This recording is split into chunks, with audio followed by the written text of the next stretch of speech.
ga dalili ba da zai sa yau a ce ni dai na barki. In na rasa ki sun sani ba zan kara rayuwa ba. Dangi shaida ne ke na shigar kuma ke na nuna, sun lamince man na rayu da ke abadan abidina. Ni kaune murna kasancewar ki gidana za ki zauna, na tuna baya ma da san da ke kan nunan gurina.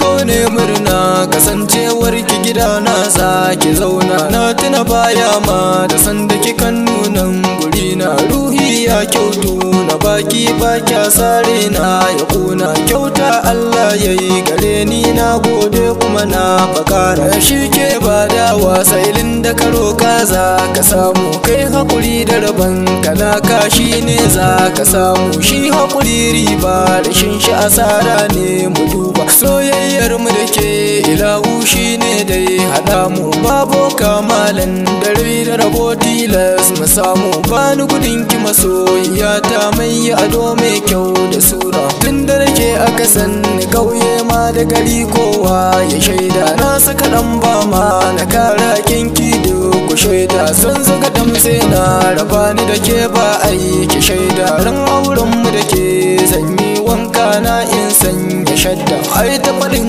ango amarya hakika mun fa shaida, tun yarin tarmu ki tuna makaranta an asara. Na rufe kofa ta dan ke ne rai ya aminta, alkawari ki rike shi na rike ni babu cuta. Ban san bacin ranki dara shi ne raina zai aminta, ga nazarin sonan na yo dai gare ki mai fahimta. Ke ce dai tawa maboyan sirri na zan so fahimta, har sashin zuciya ta can dai ilahu ne ya tsara. Ba wani kokonto da zan yi gare ki mai biyayya, ni dai fata na rike ni da kyau mai biyayya. Ga ladabi da biyayya a gare ki ga kunya, mai bukatar kyau ya san da kan dai ba biyayya. Bar yaban kyawo sai makamuni dai ka shirya, ku so shi da gaskiya ku rayu da juna ba kiyayya. Ni dai ne dace da mai so na ku yi man da barka, ba ta san bacin